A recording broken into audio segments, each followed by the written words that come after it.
I don't know about you guys, but I could certainly use some levity, and I could use a sense of perspective and history.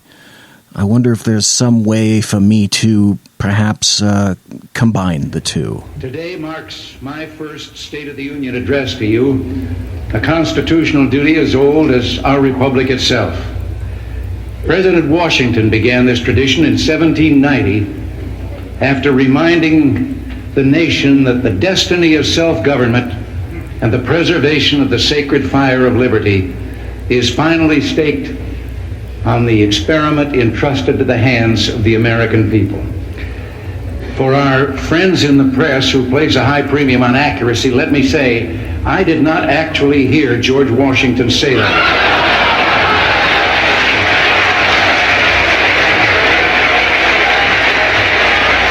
I will not make age an issue of this campaign. I am not going to exploit for political purposes my opponent's youth and inexperience.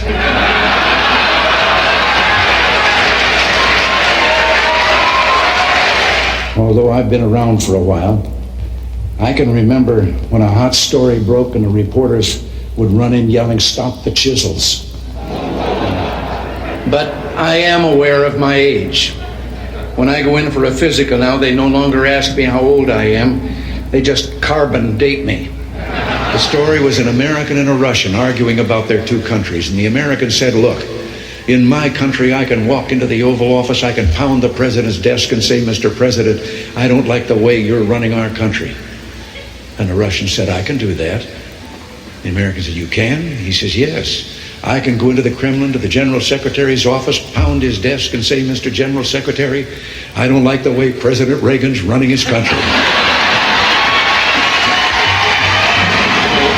Less than one family out of 7 in the Soviet Union owns an automobile.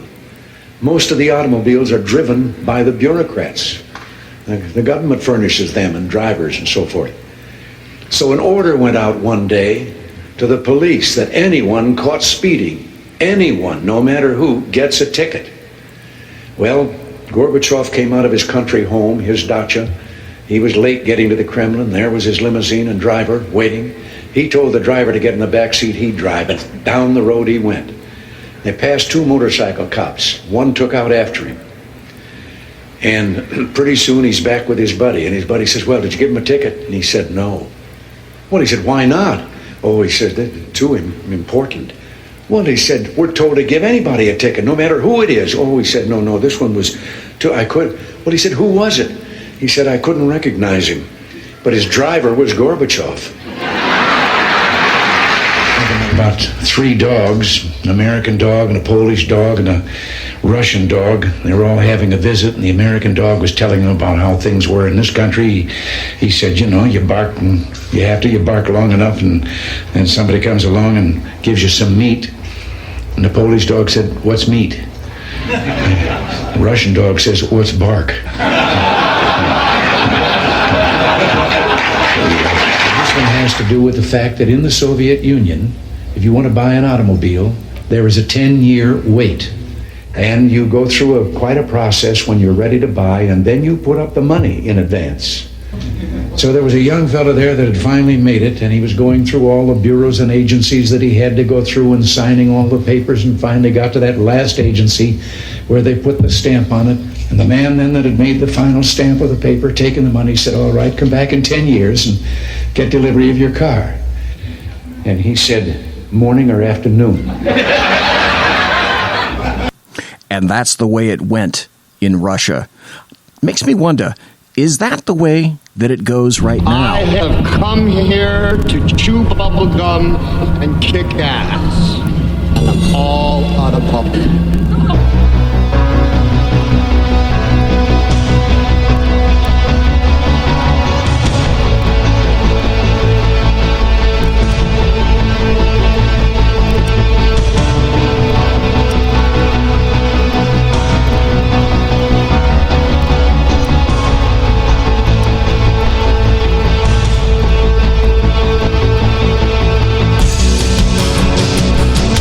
Ladies and gentlemen, boys and girls, children of all ages, welcome to the Bloviating Zeppelin's Berserk Bobcat Saloon.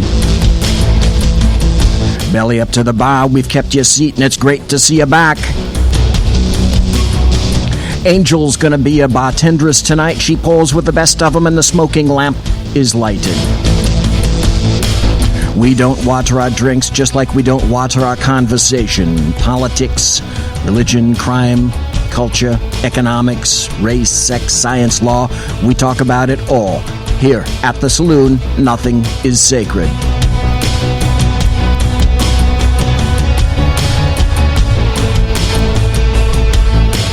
All we ask is that you flush the toilet, jiggle the handle, and don't forget to tip your waitress.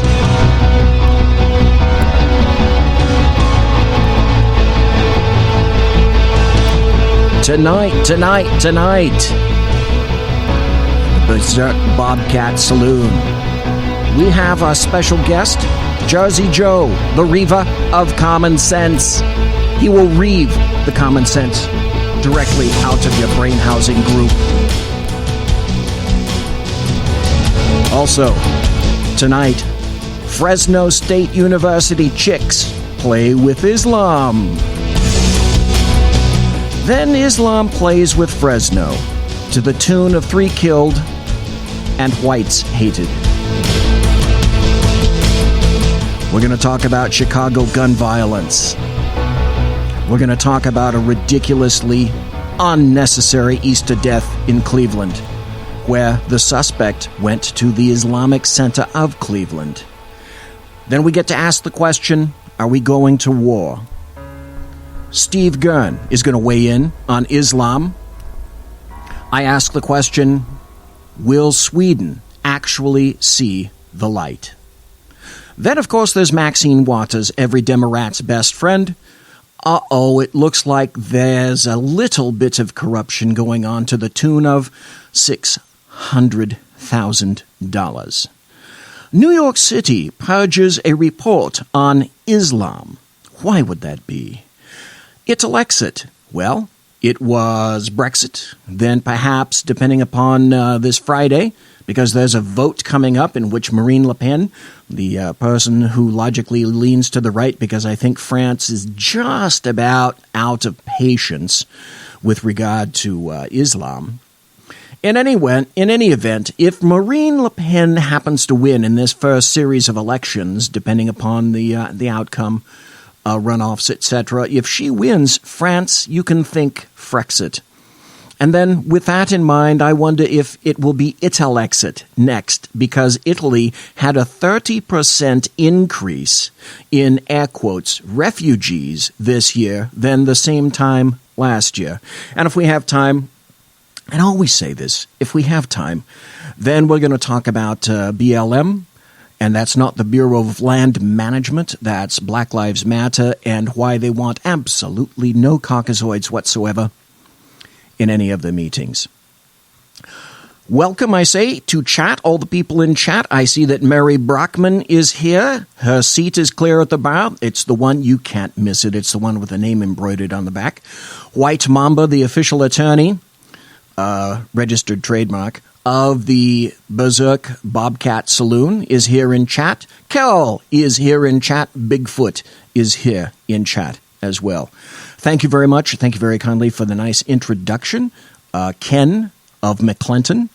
And folks, you of course have to listen to the Exceptional Conservative Show Monday through Thursday on the SHR Media Network, and the Exservative Conservative. The Exservative Conservative. I don't know. That kind of rhymes. I kind of like that. The Exservative. I can't even say it again. In any event, thank you, Ken, for the nice lead-in to the show. I greatly appreciate it. There was just a bit of hypocrisy that occurred today, and they were darn near simultaneously occurring.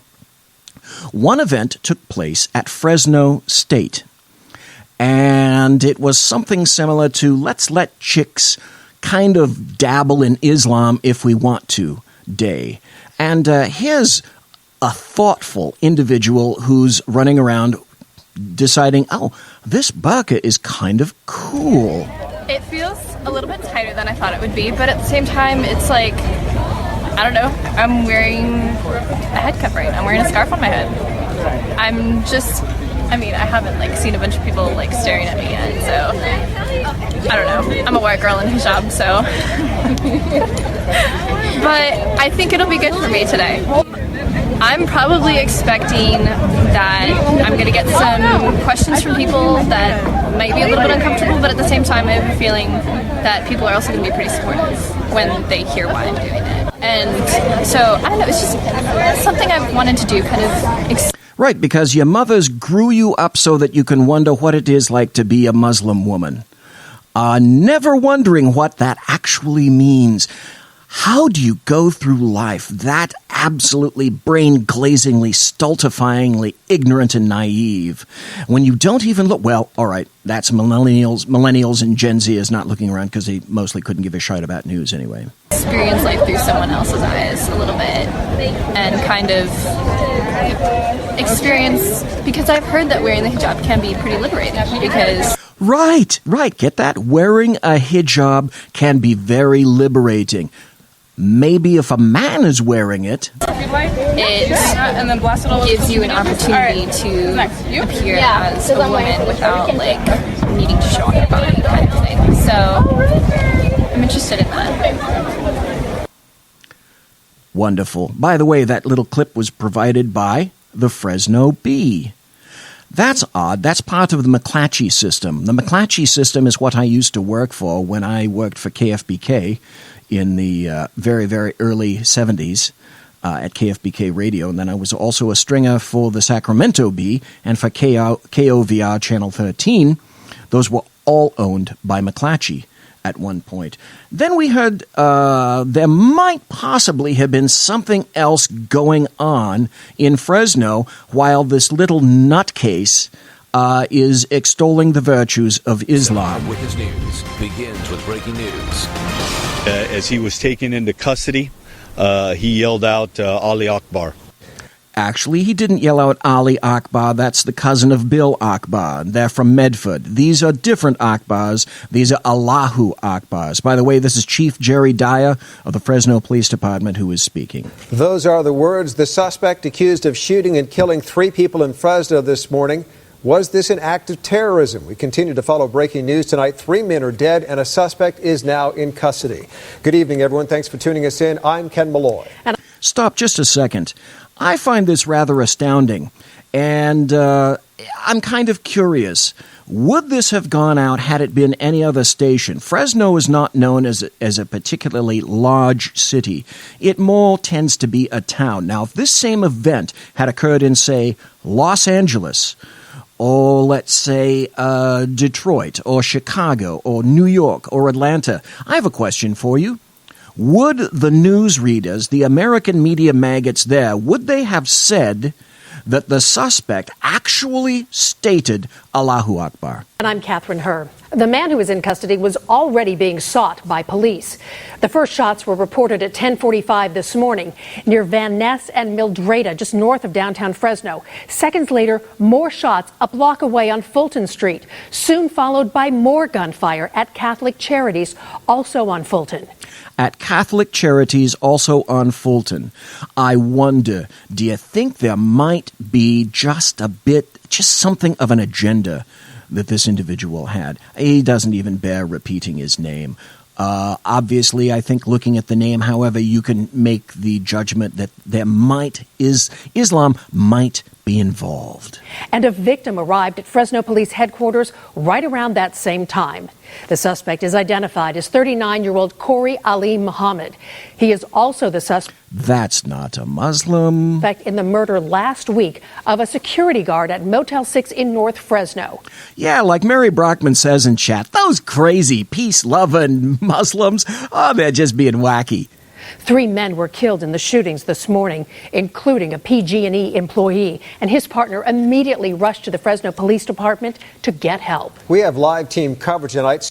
Makes me wonder, did you not like your partner very much? He gets shot, you take him to the police department, you don't take him to the hospital. What's up with that? CBS 47's Dennis Valera is standing by live in Fresno, but we begin with CBS 47's Gregory Woods, who was at police headquarters when that PG&E work truck pulled up with one of the victims inside. Gregory, you were an eyewitness as this unfolded. Well, listen, I was inside the police station waiting for an interview in regards to the Motel 6 slaying of a security guard. All of a sudden, a police officer yelled there was a shooting and ran outside. What you're about to see is everything that happened next. By the way, did you catch the business that they believe that this guy who shot and killed 3 today is responsible for the murder of a person last week in Fresno at a Motel 6? Okay, back up, please. Yep. Thank you. Police try to get control of a crime scene, which developed Tuesday morning in front of their headquarters in downtown Fresno. It's crazy. Everything's blocked off. Our cameras was recording as a PG&E truck pulls up to the front of headquarters.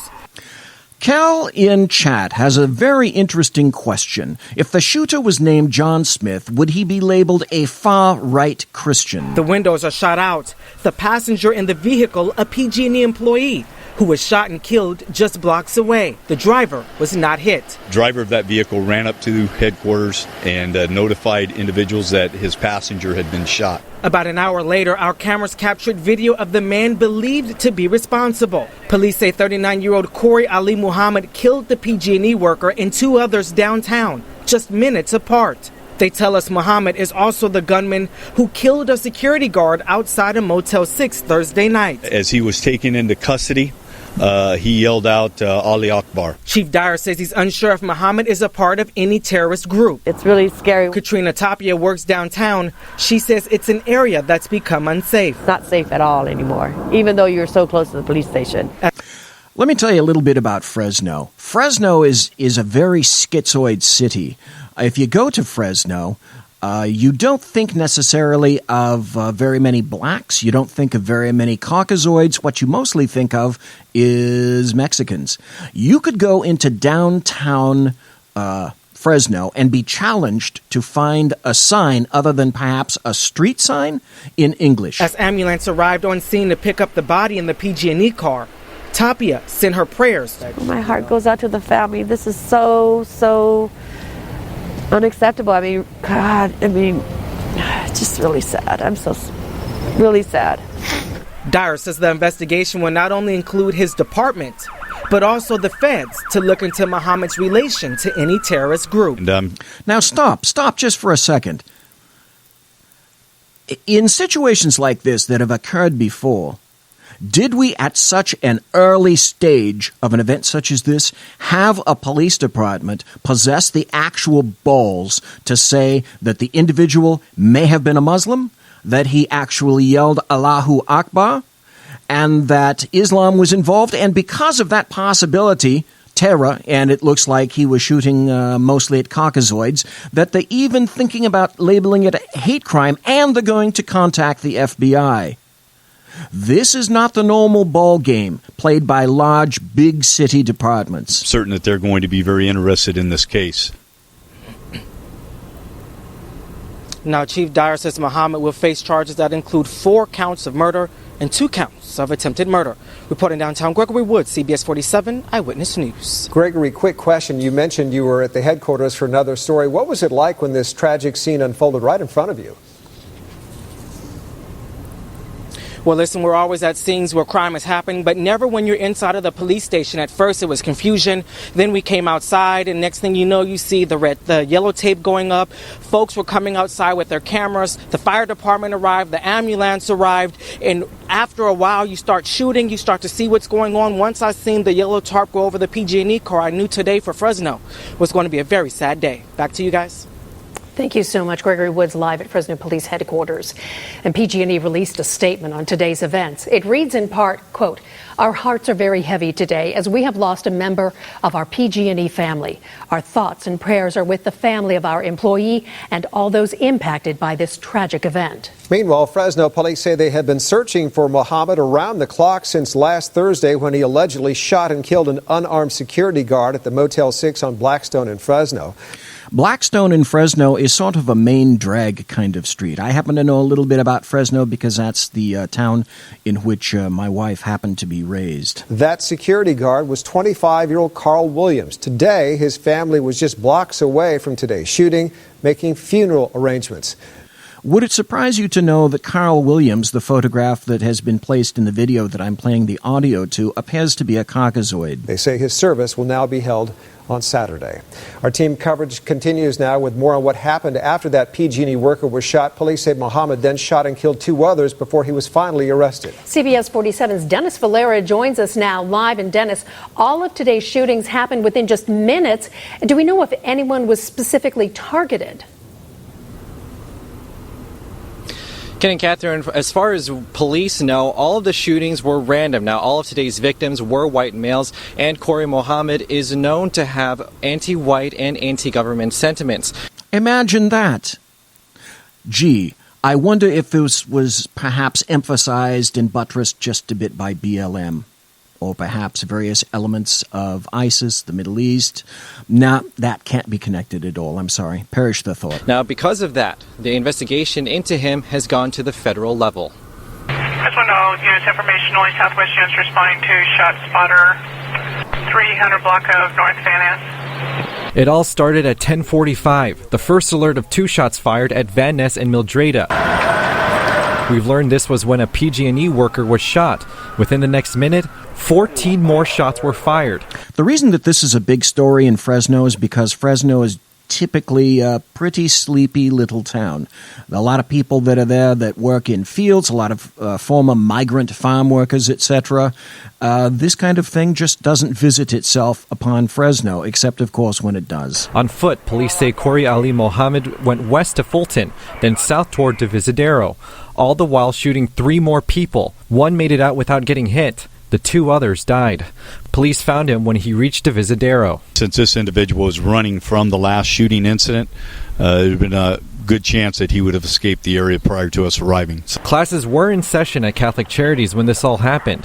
One of the places a man was shot. A student tells us they were on lockdown. They didn't let us out for a while because I was supposed to go to another class at 11 downstairs, but they didn't let us out. When Mohammed was taken down, police say he yelled out Allah Akbar. Dyer says he has been in talks with FBI, also saying it's too early to call this an act of terrorism. Certainly by the statement that was made, it could give that indication. However, there was no statement made on Thursday night when he shot a security guard and killed him. Yes, because do you know what that was, ladies and gentlemen? That was called a test. To see if he could get away with it, to see what he could get away with, to see if he would be immediately linked to that. When he wasn't, then it was time to go a little bit further in terms of pushing the envelope. Now, Dyer says Mohammed does have a criminal history and that he has been associated with gangs, but they don't know if he is a validated gang member. Now, Chief Dyer is going to be holding a press conference at 6. We will have the latest later. For now, live at Fresno Police Headquarters, Dennis Valera, CBS 47 Eyewitness News. Just remember, as per normal, everyone says that this just absolutely has nothing to do with Islam. If an Islamic name is mentioned, if someone says Allahu Akbar, obviously it's workplace violence or everything except that. At the State Department, I built up a unit of communication specialists fluent in Urdu, Arabic, Somali, and other languages to battle with extremists online. We need more of that, including from the private sector. Social media companies can also do their part by swiftly shutting down terrorist accounts so they're not used to plan, provoke, or celebrate violence. Because you remember, it has nothing to do with Islam, right? Online or offline, the bottom line is that we are in a contest of ideas against an ideology of hate, and we have to win. Let's be clear, though. Islam is not our adversary. Muslims are peaceful and tolerant people and have nothing whatsoever to do with terrorism. Remember that. Muslims have nothing to do with terrorism at all. By the way, did you know that this particular individual, whose name I won't repeat here, he's a great rapper. Did you know that he actually has a song out on YouTube? How amazing would that be? You gon' need me, you gon' need me before I need you. You gon' need me, you gon' need me, you gon' need me before I need you. You gon' need me, you gon' need me, you gon' need me before I need you. If you want to see how ridiculous this individual looks, you can go to YouTube if you're particularly interested. I'm watching the visual. You're hearing the audio. It's called You Gon' Need Me, True Story Corey. You gon' need me, you gon' need me, you gon' need me before I need you. I think you got the theme. Let's go just a little bit further where he says some interesting things. Waves, floods, earthquakes, tornadoes, protection from the mother plane, possessions, drive the wicked insane, black power gang full of street gang, black power, taking flight, navigate with my third eye. I think you're probably starting to clue in as to the nature of this particular individual. My thanks, by the way. I see White Mamba is in chat. It's always good to acknowledge people who are present. Mary Brockman is in chat. Kel Fritzy is in chat. Bigfoot and Joseph, Jersey Joe, who, by the way, we'll be speaking to in about maybe 6 minutes or so, just after the bottom of the hour commercial. So that's what we've got. That's what we're looking at. So many things happened over this weekend. Well, let's back up a little bit. In terms of a great Easter weekend, Chicago had, depending on if you're a Democrat or a leftist or you happen to have family members involved, Chicago either had a great weekend or it was a weekend of murder and death. So this is from a particular post that I wrote entitled, Chicago's Great News. Blacks are still shooting blacks because after all, it's all stopping, right? The Democrats are stopping all of that. And you know what? Rahm Emanuel still gets paid no matter who gets killed. You think he has skin in the game? Al Sharpton and Jesse Jackson still get paid no matter who gets killed. You still think that they have skin in the game? There's an individual named Jamal who said this in the city of Chicago. I don't think there's a policy, a program, or a resolution that's going to solve Chicago violence. And then from the ChicagoTribune.com, 29 people shot in less than 18 hours in Chicago. In the pouring rain, the 23-year-old man pulled a fur-lined hood over his head and stood on the porch of his younger brother's home in the Douglas Park neighborhood early Sunday, watching police investigate the city's first homicide of the weekend. That's just of the weekend. The man said he heard people arguing and throwing bottles at each other about 2:30 a.m. before the shots rang out. He said he went to check on what was happening 3 doors down, but then stopped and retreated back. He said, when I noticed the commotion, I headed the other direction, as he was getting ready to go to work as a truck driver. There's a reason for the rain. Only God knew that this was going to happen. And it's just another day in Chicago. Folks, we're going to take a break. We're going to come back. We'll have Jersey Joe on the air. Please stay tuned here at the Berserk Bobcat Saloon. Conservative media done right. You're listening to the SHR Media Network. Breaking news. According to the latest report coming out of SHR Media, a merchandise store to support both the Reaver of Common Sense and SHR Media has just been unleashed to the general public.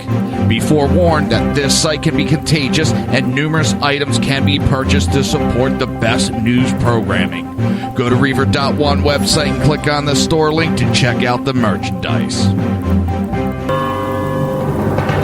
Hello, I'm Matt, a student at Hillsdale College. Here is Hillsdale President Larry Arnn on the continuing relevance of the Constitution. Many argue today that the Constitution is outdated because it addresses problems peculiar to the 18th century. Some parts of the Constitution do read rather quaintly. Consider the injunction against titles of nobility in Article 1, Section 9 of the Constitution. But is that so outdated? The purpose of the injunction is to prevent the government granting special privileges to some for partisan reasons. This strikes at the heart of the rule of law. The crony capitalism so common today is a place where the government bestows favors and tax dollars on some businesses to give them a leg up over others. This is exactly the kind of thing the Constitution was meant to prohibit. The Constitution is not so outdated after all. This Constitution Minute was brought to you by Hillsdale College. To join the national conversation on the Constitution, go to constitutionminute.com. Times are dark. The people misled by corrupt politicians, lied to by establishment media, and deceived by the false messages of Islam. A nation in confusion needs a guide. It needs a man with a cane. I'm Dave Milner. Join me on Spreaker, SHR Media, High Plains Talk Radio, Live Rebooting Liberty, and YouTube for a unique brand of commentary on the unpleasant blind guide. Because truth is not always pleasant. In a world controlled by corrupt politicians, You got a business. That you didn't build that. a team of ordinary men emerge from the ashes to give voice to the voiceless and hope to the hopeless. Sackhead Sean, Dude, I'm not saying Kafka is stupid, bro. Sackhead Clint, All good friends of ours usually show up drunk.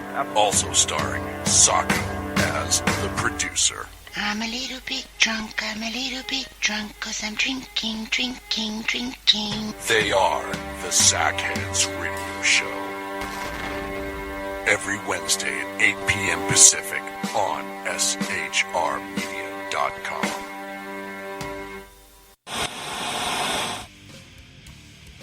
Beware, the Jersey Takeover is here. Every Monday through Friday, 11 a.m. to 1 p.m. Eastern Standard Time. You can catch the Reaver of Common Sense show, hosted by Jersey Joe, right here on SHRmedia.com and HighPlainsDailyNews.com. Only Jersey can deliver hell like no one else, so consider this your fair warning.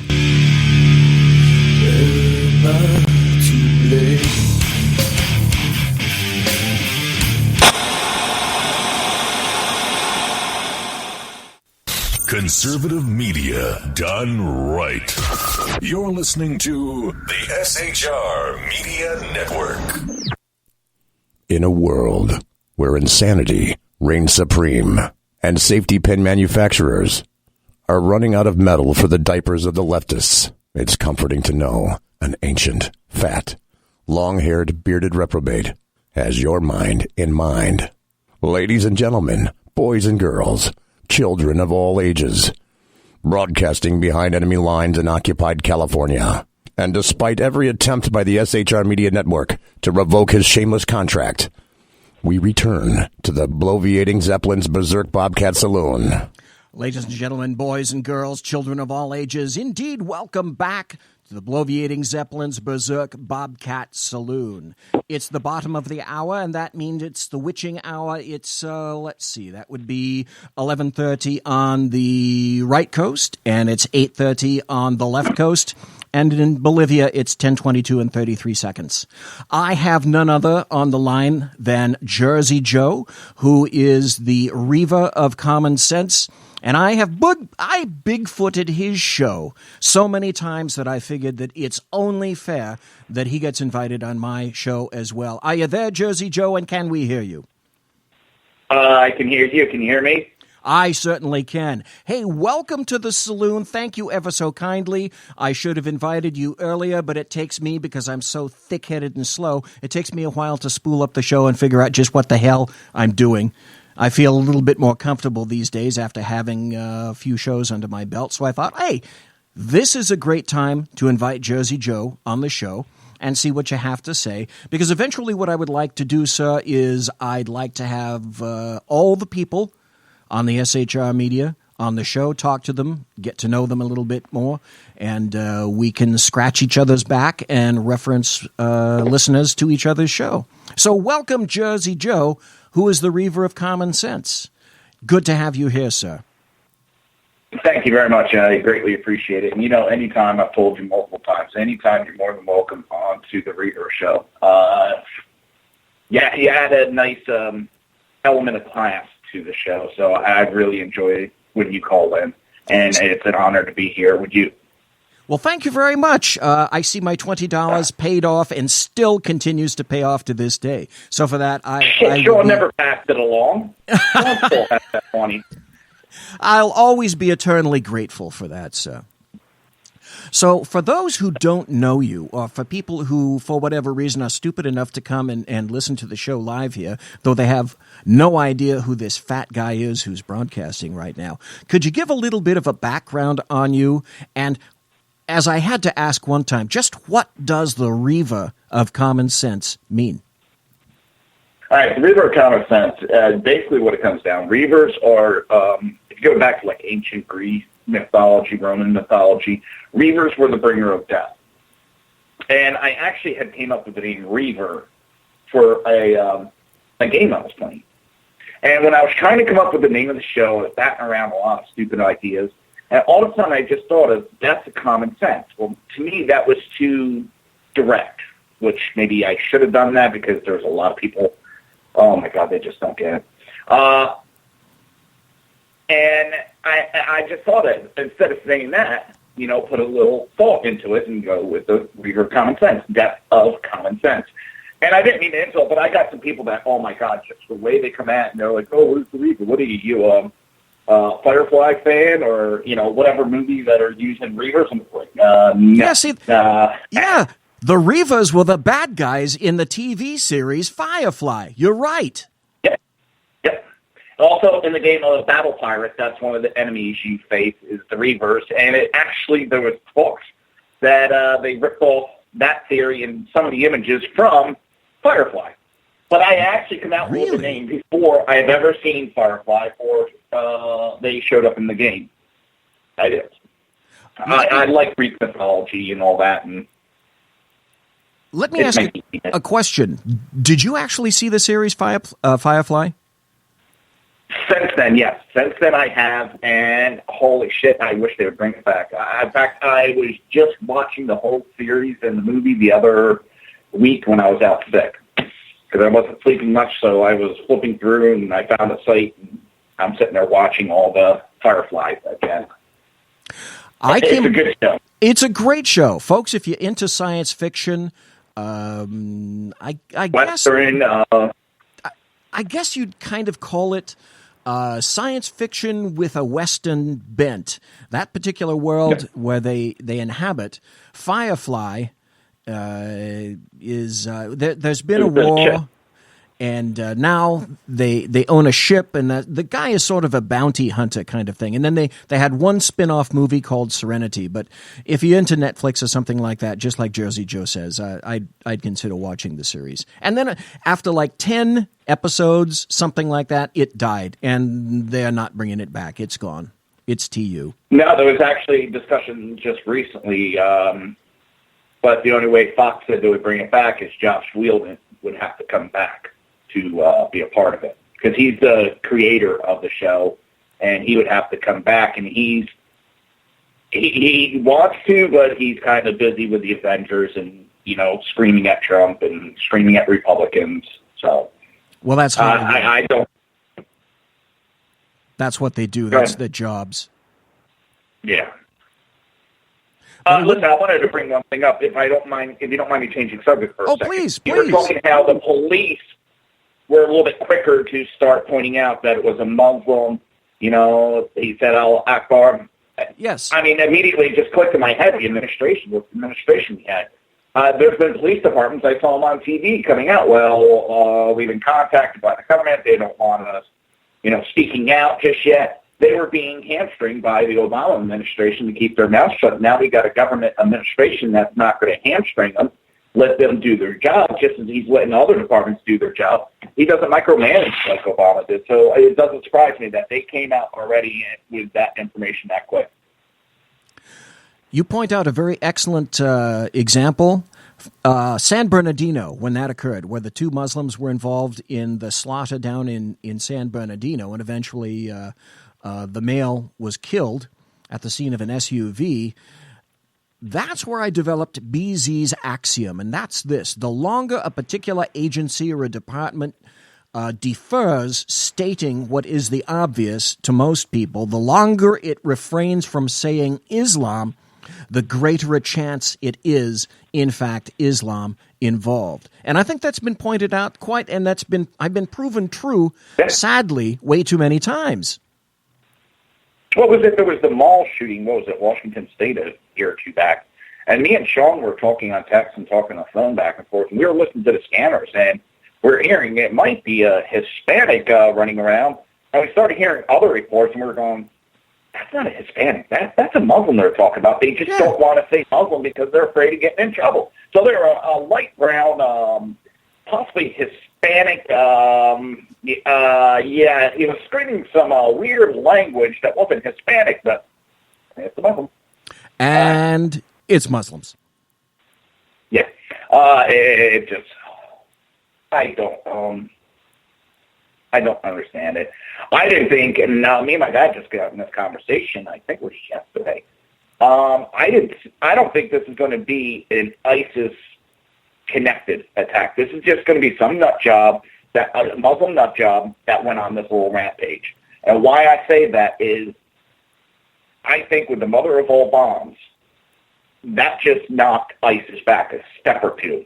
Not saying they're not going to attack, just right now they're doing a little thinking because they're also in talks with Al-Qaeda right now. There's rumors swirling around that they are in talks with Al-Qaeda to join their forces together, which is kind of funny. They kind of were all one, split up. Now they're talking about coming back together.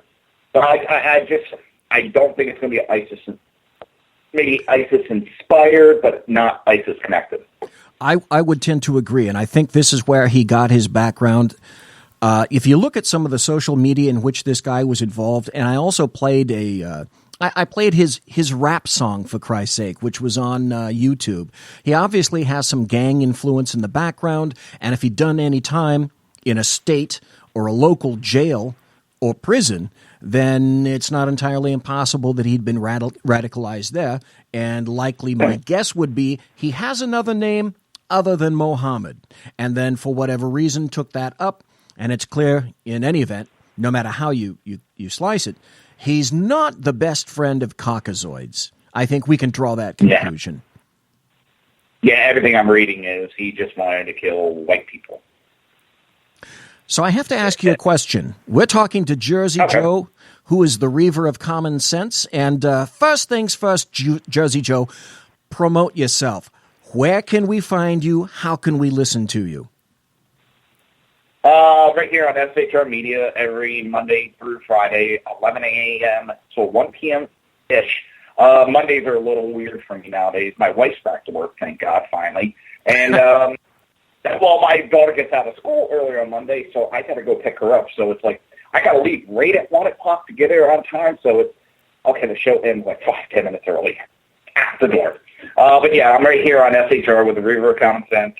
And Wednesday nights at 8 p.m. Eastern Standard Time, I'm here with the Southside Much Show, hosted by the Jersey Boys, Jersey Joe and Crash. Two idiots just battling on, insulting each other. And can people hear that on the SHR radio network as well, or is that a different network? Yeah. No, that's SHR. I'm only on SHR nowadays.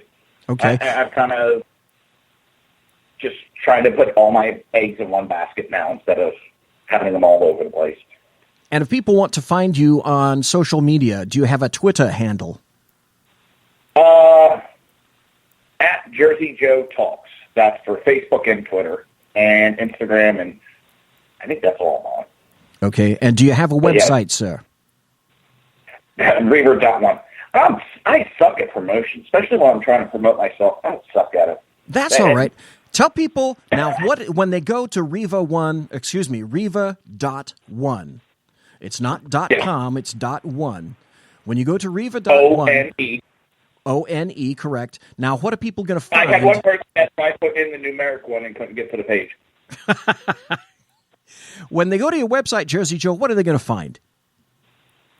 Some articles, sometimes reposts from other sites, sometimes my own work, and access to past radio shows, a couple of YouTube shows I haven't done those lately. And you can also find official SHR Media store and my own store where you can grab T-shirts, bumper stickers, coffee mugs, all sorts of other items. Oh my God! And the wristbands. I'm going to say, I have to say the wristbands because Bible bracelet. Right, I'm wearing one right now. As soon as I ordered it, this is customary. It's been on BZ's right wrist ever since I ordered it from you. I have a thin blue line wristband on that I purchased directly from you, Jersey Joe at Reaver.1. And I found it very reasonable, as a matter of fact, in terms of pricing. They're custom made. I make every order for that person the way they want it. Colors, size, all the options, bells and whistles. So tell me, how did you get into broadcasting?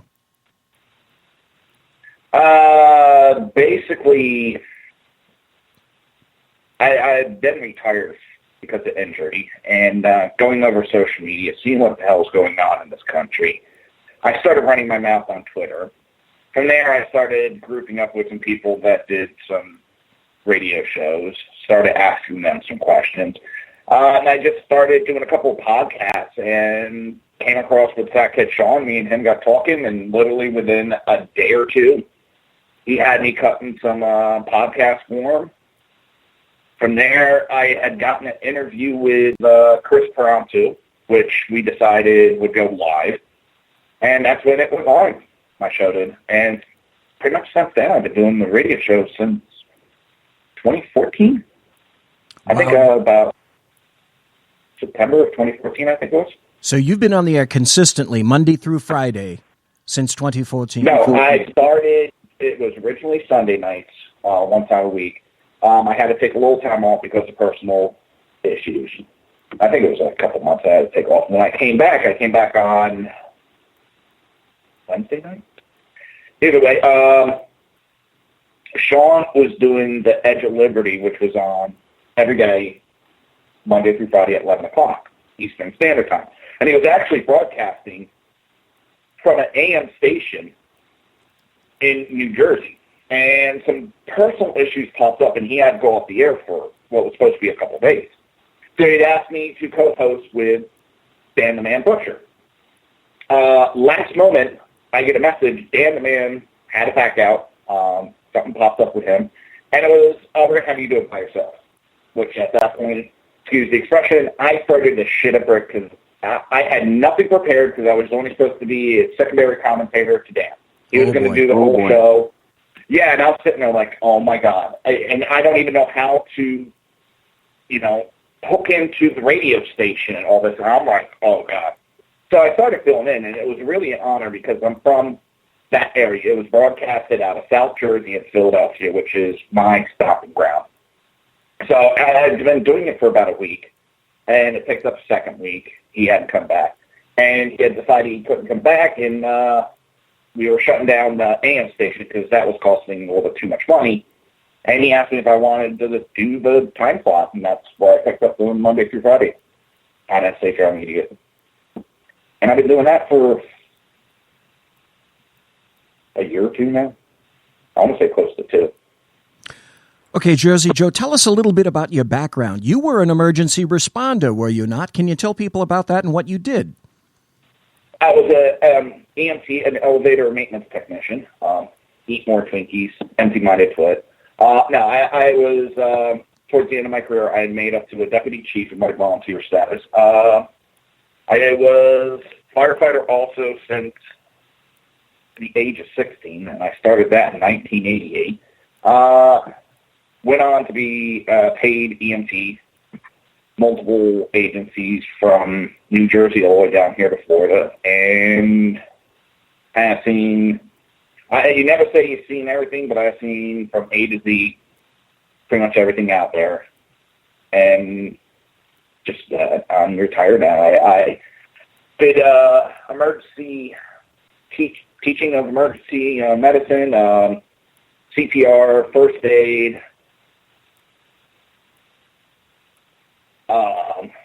trying to remember, a bunch of OSHA classes and a bunch of other stuff that we taught. along with it. So that's pretty much my background. The emergency medicine was mostly. When I speak to people and I interview people, one of the first things that I ask them, because I know if anybody listened to the first show, my first show was all about me. So I told you what had happened in my background and whatnot. But I had a couple of what I considered to be pivotal points in my life, and I told people about them. And so when I talk to people, when I interview folks or they come on and as a guest, I always ask folks, because I find it fascinating to find out what people reveal when you ask them, say, Jersey Joe, can you tell me at least one, a pivotal point in your life where it was sort of a big game changer? And obviously there can be more than one, there can be a series, but is there something that particularly influenced your life? Well, yeah, there'd be two events that really shaped my life and pointed me in the direction that I went. And I didn't realize until I got into the career. When I was about 10 years old, my dad got shot, and I had to help take care of him medically. And it never really clicked on me. In fact, when I was in high school, I got caught drinking, and they made me go see an alcohol counselor. And I got friends with a lady, and I had her name for a second, but I forgot it. And her husband was paid EMT. So she knew my interest in the firehouse, and she suggested the EMT, and I told her I wasn't smart enough. I could never do a job like that, yada, yada. I also had my grandmother go into cardiac arrest in front of me. And I watched the team come in and bring her back to life and all that. And it just, those two events just kind of, once I stepped into the EMS, it just all clicked in, and it was kind of like, this is going to be my career. It wasn't a job to me. It never really was a job to me. It was always, once I started doing it, a love. I enjoyed getting up, going to work. I enjoyed, putting the boots on and going out there. I mean, I had been shot at, stabbed, attacked, had them try to attack, come to my house, and all that negative. I've been called every name in the book, insulted. But I still enjoyed going on the job. I really did. It was a love of mine. It's something like that is either in your blood or it's not. Yep. And if it gets into your blood, you find it incredibly difficult to back out. So I'm going to tell you what happened to me, and I suspect the same thing happened to you, but I'll phrase it in a statement then a question. When I retired a year ago, that was one of the most difficult times in my life. The transition from being important to having people look up to you, guiding the younger deputies out on the street, and then the very next day, the perception was, I don't have my finger on the pulse of life anymore. Did you encounter kind of something like that when you retired? Oh, yeah. It went from, I could brag to my daughter, this is who your father is, to this is who your father is now. Because it took me a while to finally realize I had to retire because of my injuries, and I had to walk away. I was still trying to do the job, and the pain was unbearable at that point. I went fishing one night, and there was an older gentleman, Vietnam vet, and me and him just got bullshit. And we got to talk about how he was retired and all that and his injuries. I got to talk about mine. He's like, oh, so you're disabled. No, not really. He's like, why aren't you going through this building? He's like, you got the injuries. I was like, well, look at my age. He's like, that doesn't matter. He's like, you put your time in. You busted your ass. You served your country. You did your time. You deserve to put your paperwork in and let the courts decide. And that kind of was the determining factor for me that pushed me to that. But still to this day, I'm not the person that I was. That job defined me. And I've had to try to redefine myself, I guess is the best way to say it. I never thought I'd say those words together, but I've had to redefine who I am. That's exactly right. The same thing that you were encountering there is the exact same thing that I'm going through now. And I can tell you quite frankly, I don't think I'm speaking out of school when I say it's been a very difficult transition for me. Oddly enough, being on the air, having a blog, writing, the kindness of Sackhead Sean and the kindness of Sackhead Clint to allow me on the SHR Media air, it sort of keeps me off the street, but it's also given me another way to focus on things, which has been incredibly important. But still, despite that amount of time, over a year ago, I still consider myself to be transitioning from that prior life to a life that is so incredibly different. And are there not times, Jersey Joe, when you'll see a particular incident either directly in front of you or perhaps on TV, and you'll say to yourself, if I were there, I could handle that much better? Is that not correct? All the time. Oh, yeah. When I'm seeing stuff EMS-wise, I see the EMS worker, even my wife sitting there laughing, going, you do it better than those idiots. I see it all the time, especially EMS. I always got an argument even when I was working down here. They did everything by the book. The book says, and I did by what the patient needed. And it's still this day. I'll see I could do that a lot better. I could have done that even easier. Those dumbasses aren't thinking. I do that all the time. I know that you got to go at the top of the hour, but I have what I consider to be a very important question. It's a question that I would ask myself if I were being interviewed. We've been watching emergency responders, the military, law enforcement, firefighters, EMTs. It takes a different kind of an individual with a different kind of mindset to get into those kinds of jobs. What do you see for the future of our military, our law enforcement, our EMTs and our firefighters, our emergency responders, our sheepdogs, if you will? Yeah, that's one way I put it. The other way is after 9/11, that really hurt the emergency services that I saw. I hate to put it this way, but you had a bunch of liberals saw all the awards and bluster that came with the deaths of that day, and they wanted a part of it. So they came flocking to the field. But what they didn't want to do is the heritage, the work, the care, being in your blood. They did it, and then they found out there's a pension involved. So I get a lot down here. I always hear, well, I'm not going to do that because it might hurt my pension. I'm not going to do that because I might get hurt. I live in pain nonstop. I'm on a shit ton of meds to try to control the pain that I'm under. But the one thing that helps me smile is for every ache and pain that I have, I know that ache and pain is equal to because someone's alive. Because I put my body through hell to bring somebody back. I mean, how many people can say that? No, damn few.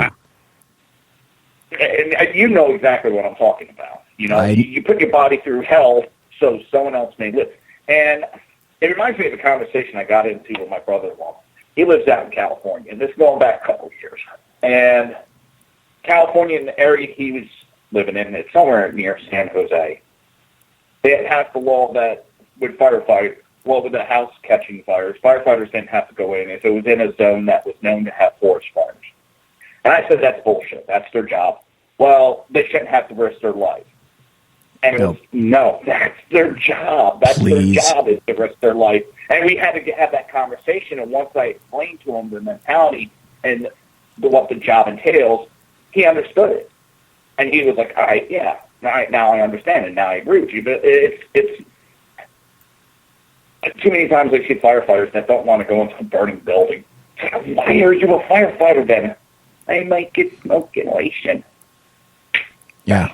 How sad is that? How incredibly sad. Ladies and gentlemen, we've been speaking to Jersey Joe, who is the Reaver of Common Sense. And one final time, sir, can you tell us where you can be found, social media, your website, and also your radio show? All right, for the website, you can go to Reaver.one. That's Reaver.one. For social media, it is at Jersey Joe Talks.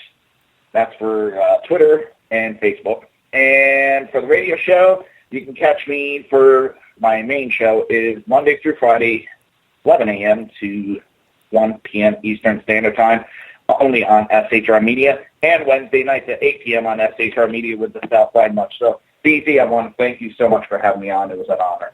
Thank you ever so kindly. Folks, you got to listen to Jersey Joe. I thank you for your service. It's been a wonderful time, and maybe I'll come and Bigfoot your show. Before you go, finally, I'd like to have you on once again. Would that be possible? You just send me a text, send me Twitter. Cool. Just let me know when you want me. Great. Thank you ever so kindly, Jersey Joe. Ladies and gentlemen, boys and girls, children of all ages, that was Jersey Joe, who is the Reaver of Common Sense. And you are listening to the SHR Radio Network, Media Network. I am the Bloviating Zeppelin, and this is the Berserk Bobcat Saloon. Please come back. Conservative media done right. You're listening to the SHR Media Network. Hey, it's Sean from the Sackheads Radio Show.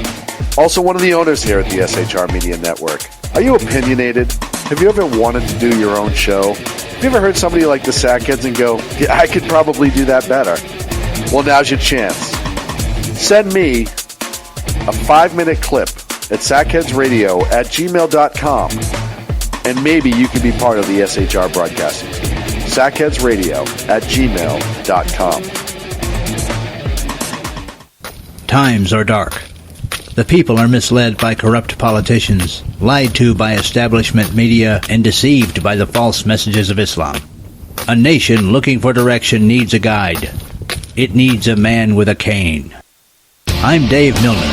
Join me on Spreaker, SHR Media, Pundit Press Radio, and YouTube through the SHR Media page for a different kind of commentary on the unpleasant blind guy.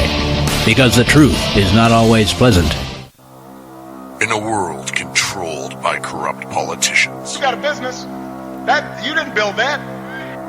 a team of ordinary men emerge from the ashes to give voice to the voiceless and hope to the hopeless. Sackhead Sean. Dude, I'm not saying kafir, stupid bro. Sackhead Clint. All good friends of ours usually show up drunk. Also starring Sacco as the producer. I'm a little bit drunk, I'm a little bit drunk, 'cause I'm drinking. They are the Sackheads Radio Show. Every Wednesday at 8 p.m. Pacific on SHRmedia.com. The Bloviating Zeppelin. He's big-footed enough radio shows to last a lifetime, courtesy of Sean, Clint, Ken, and Jersey Joe. Now it's time for him to waddle on his own 2 feet via the glorious SHR Media. Gird thy loins for the Bloviating Zeppelin's Berserk Bobcat Saloon, coming soon to ossicles near you. Excelsior. Conservative media done right. You're listening to the SHR Media Network.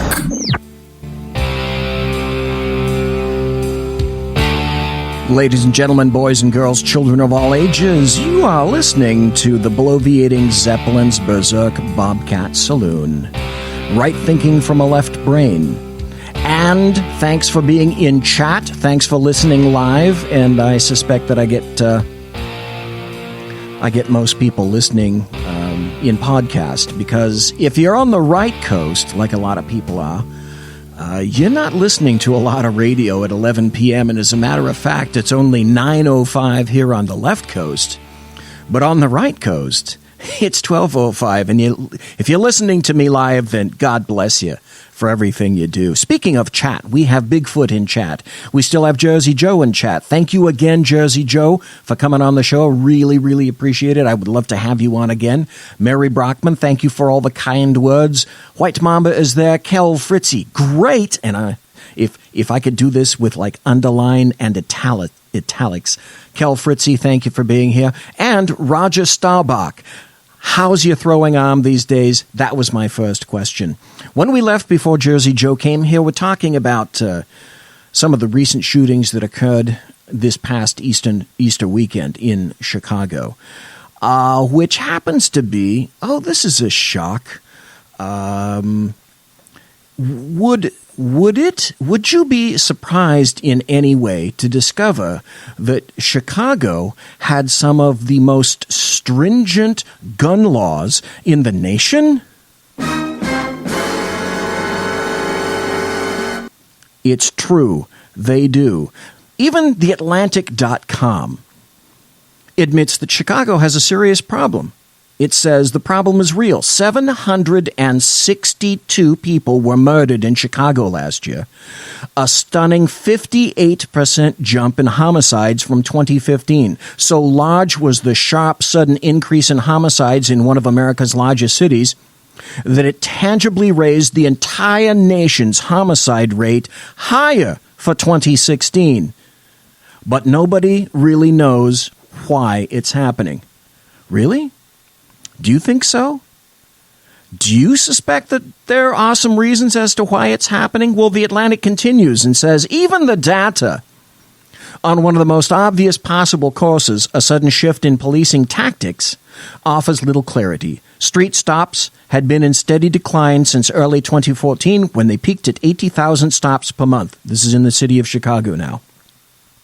By October 2015, they reached 60,000 per month and then plummeted sharply to 10,000 stops by December 2015. At first glance, that would seem to correlate with a sudden surge in 2016. So, why is gun violence skyrocketing in Chicago? There's got to be a reason. There has to be.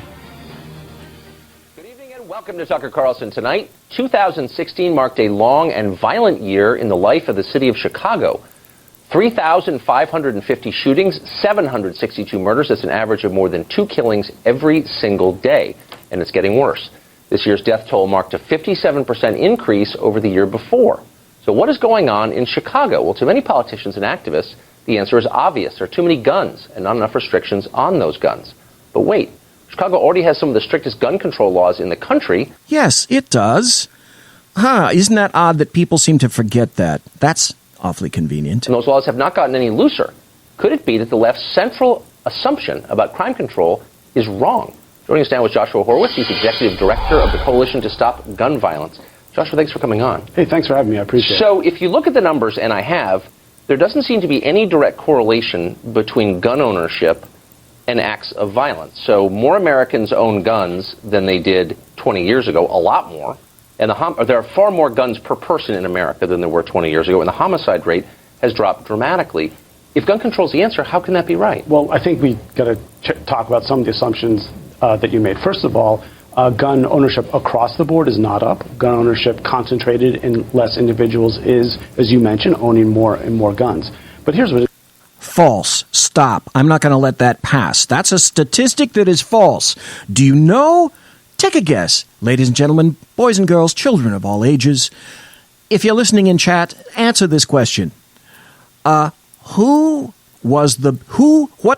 strata of individuals saw the biggest massive jump in gun purchases throughout the nation? Not just individual states, throughout the nation. Think about that for just a moment as we continue. Interesting. I think in the last couple of years, you've seen some of the results of our guns everywhere policies in a number of different states, and we're seeing the murder rate and the gun homicide rate go up 14 to 15, and of course 15 to 16. We don't have the final numbers, but we can imagine that gun violence is in fact now going up.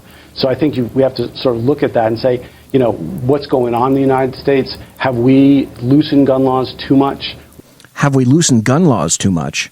You must be fucking kidding me. By the way, the largest strata of individuals purchasing guns, and the trend is continuing, I'll just answer you.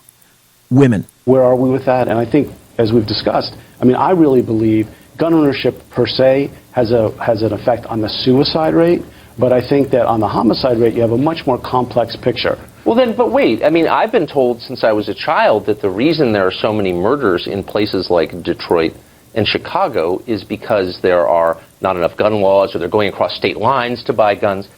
If that's true, if more guns concentrated results in more killings, then why do the states with the loosest gun laws have the lowest murder?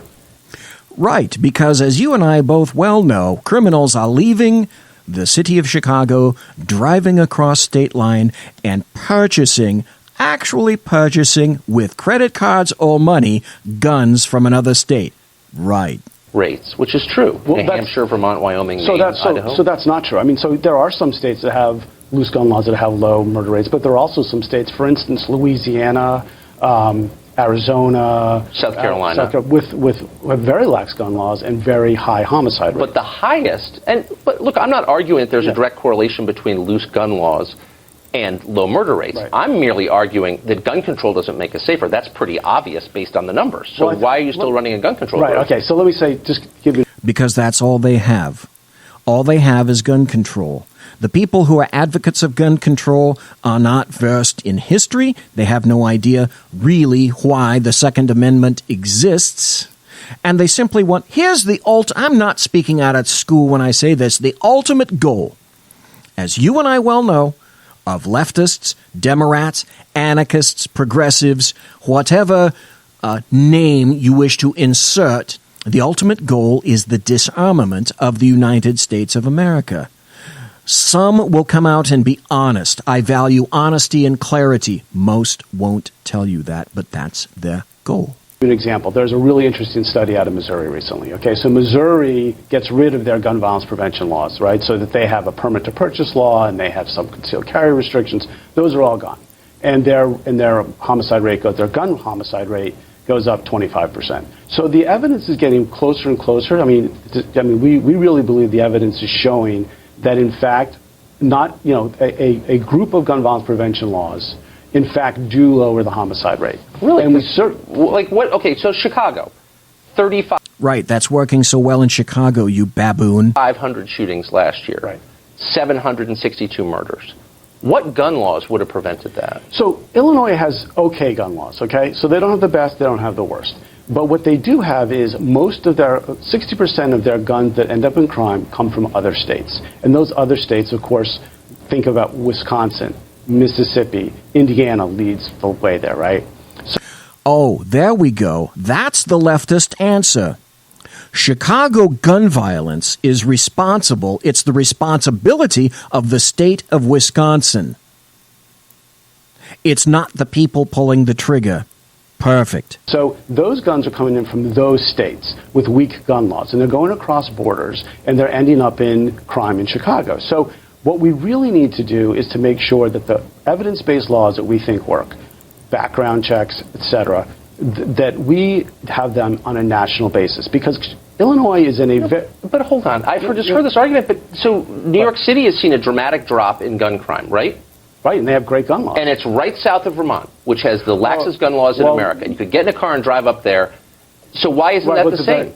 Hello, leftist, skewered and hoisted on the petard of your own creation. That's why I like listening to Tucker Carlson. He just gored this dude with his own damn argument. Because first of all... New York, first of all, it's the same thing as Illinois, where the crime guns are coming from out of state. But New York lives in a much safer neighborhood, right? So that you have to go quite some distance to get a firearm. You just can't go... Really? Oh, yeah. Because everyone I know in New York has a weekend home in Vermont. Look, the point is, this stuff doesn't work, and it doesn't work. I think the evidence shows that it works, and that's important. Then why... The evidence shows that it's worked.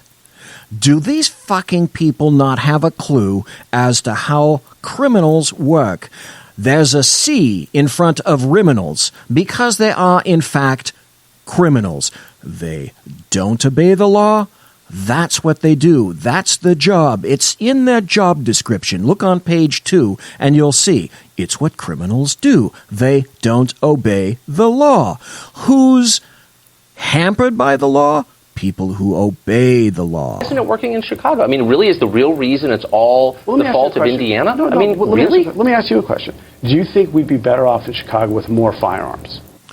Mary Brockman, you were absolutely prescient because he just mentioned Indiana in chat. You already said Indiana has already been debunked. It depends. In the hands of whom? Right. I would be better off in Chicago with a firearm, and yet it's almost impossible for me to get one in Chicago because the laws are so. There are no gun stores in Chicago. I have to what if I have to register it as if I'm a criminal? No, actually not. Illinois does not have registration. Illinois has license. The city of Chicago does. Yes, it does. That's what we're talking about, you boob. We're talking about the city of Chicago, not Illinois.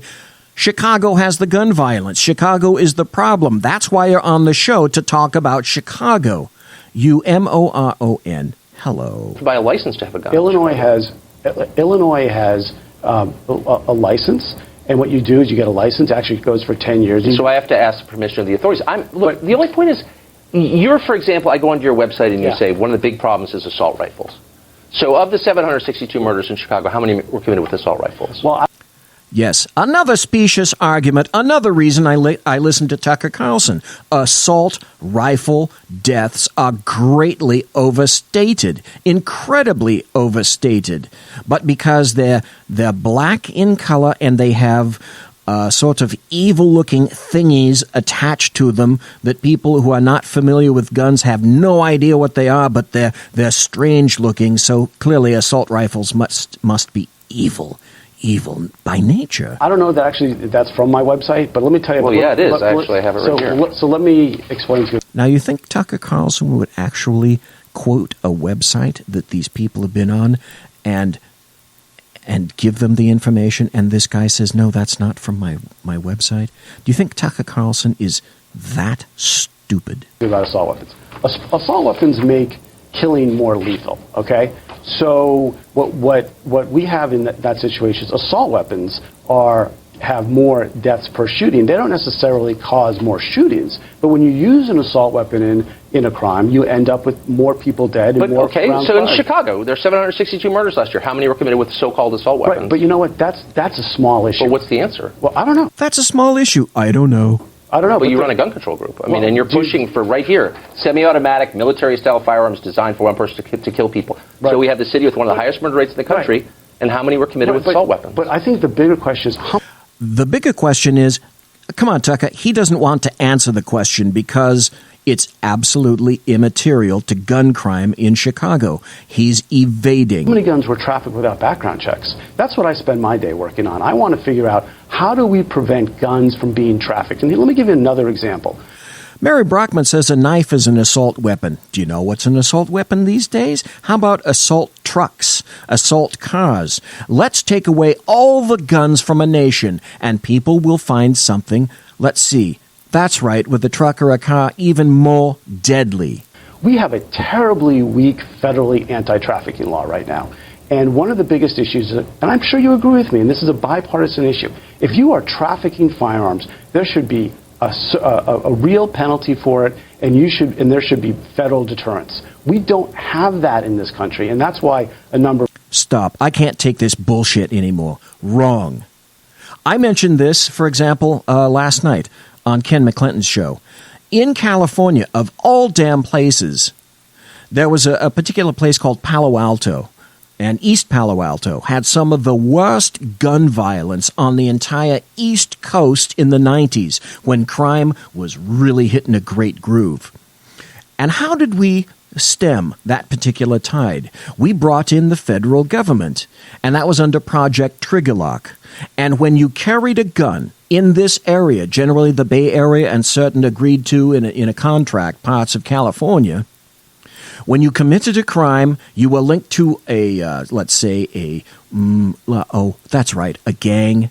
Then the feds took the gun prosecution and ran with it, and people were put away, and that was effective, and it worked. It already worked. The Republicans and... you haven't sold me. You haven't explained why a state like Vermont or Maine or Idaho or Wyoming or Texas, where I can buy ammunition at a gas station, have such low murder rates. I'll tell you why. Because their crime rate's low. So why are the crime? I mean, in other words, there's no direct correlation. This is the only point I'm making. I realize this is a complex question.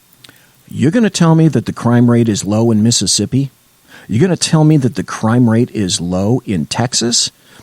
Ask the residents of Louisiana, Mississippi, and Texas if they think that it's a crime-free state. It is very complex. But gun control is held up by the left as something we could do. We just don't have the will because the evil NRA is stopping us. And the truth is, there are more guns than people in America. If we passed every single law you wanted, do you really think that the murder rate in Chicago would drop? Yes, I absolutely do. You really do? I do, because the states that are supplying guns to Chicago would be forced to do background checks. We'd had a trafficking law. It would make it so much criminals. Many of these guns come from theft, as you know, or they're sold. So his answer is to completely revamp and revise the gun laws of the states surrounding Chicago. So Chicago would be influencer central, and if it's good for Chicago, then the rest of the states must comply. Well, if it's bad for Chicago, what about the states in that case? This is nonsense. Between people who don't obey the law. So these people are, by definition, beyond the reach of the law. A little naive to believe that they're going to obey these laws. Oh, yeah. I'm not. It's not that. It's on the law-abiding gun owner, right? Here's the thing. Right now, you can transfer a firearm completely above board.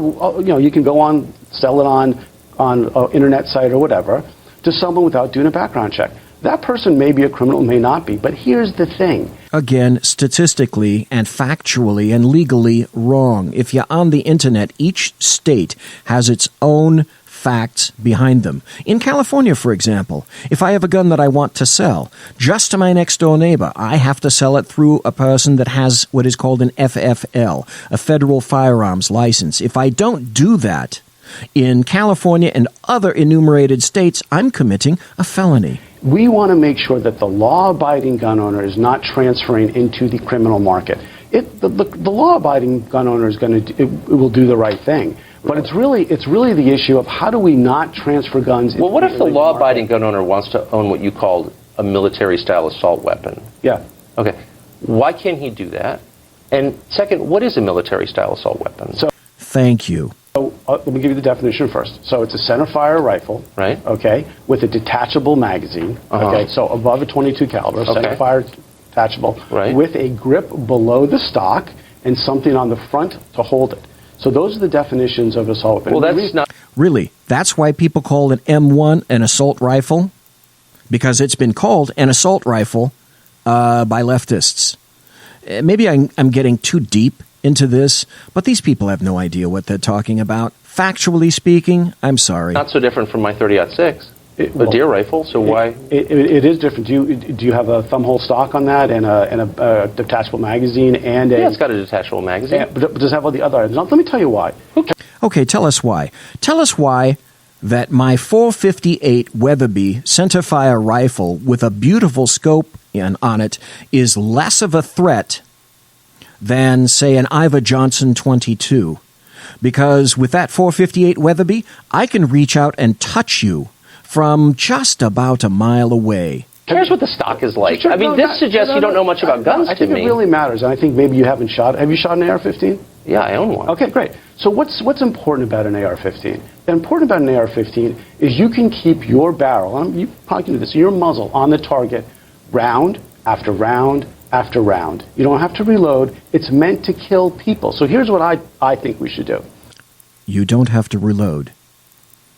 That's good to know. Whatever gun that he's got that you don't have to reload, I think we need to put in a bunch of orders for those immediately. If you own one, I think we treat them the same way we treat machine guns. And people, the NRA says all the time, machine guns don't cause any crime. Okay. I believe, and this is a bill introduced by Representative Cicilline from Rhode Island, that we should treat them just like any other Class 3 weapon and have the same procedure. But it's a distinction without a difference. Let me just ask you one final question. Yeah. Did you understand what he said? He wants assault rifles, what he quantifies as assault rifles, as an AR-15 or an AR-15 variant to be in the same category and accessible to United States citizens as a fully automatic machine gun. What round do you think is deadlier? The .223 that fires from the military-style assault weapon, or the .30-06, or the .30-30 conventional? Well, I know which one's more. I mean, I know which has more power. So the .30-30 obviously has more power, but .223 goes at a higher velocity. Okay. No, it's serious, and it's meant to be anti-personnel, and you can put lots of them in the cartridge at the same time. Again, wrong. Depending on how you load a .30-30 or a .30-06 or a .308, You can make them bad boys scream. Again, this goes back to this guy has no idea what he's talking about. And he claims to be a major influencer in gun politics. These people have no idea what they're talking about. 223 is an anti-personal round. I'm not going to argue with you. Rifle rounds are powerful, too. Yeah. Configure them the way an assault weapon, and you create something that's much more lethal. The data don't show that at all. But correct. Thank you, Tucker Carlson. The data don't show that nice to have you on. Thank you for your game defense. I hope I get back someday. Nice to see you. All right. That was, again, I can't help but say time and again, that's why I listen to Tucker Carlson. And I have to admit, whoever the hell that person is, whose name I can't even remember right now, that went over to NBC, I don't miss her at all. Tucker Carlson is infinitely more sharp than she ever was. Oh, Megyn Kelly, that was it. That was her name. So we had basically no answer to the question about what happened in Chicago. Why? No one has come up yet and had the ability to proffer any kind of a logical answer as to why. And Kel, you're right. AR-15s are not classified as assault rifles because AR-15s are not fully automatic. They fire one round per trigger pull. Again, I go back to Chicago. What's the answer? Does anyone have any kind of an answer? Maybe one man does have an answer. Maybe that's true. Maybe we should listen to this. The month of May was the most violent in years. So there were 66 murders, 318 shootings, 397 total victims.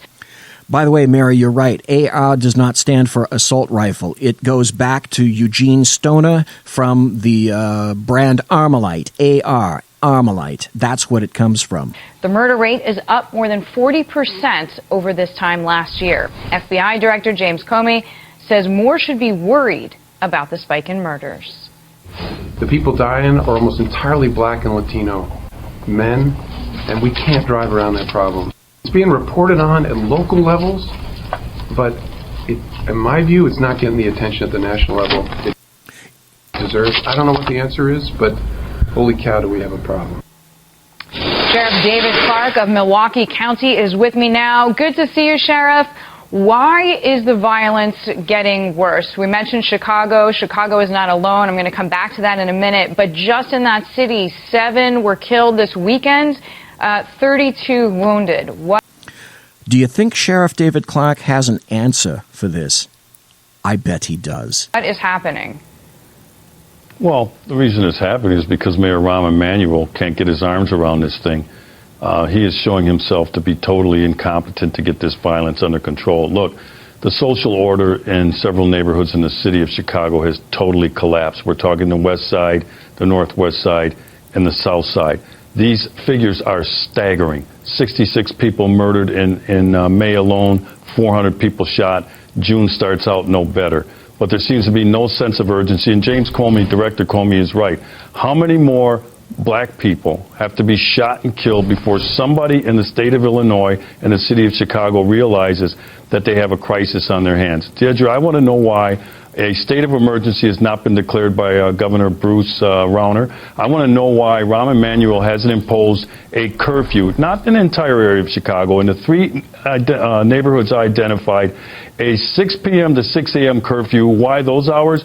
First, you have to stop the nighttime violence, and then once you get that under control, you can spread that thing out. Nothing moves except for vital services and maybe people coming to and from work.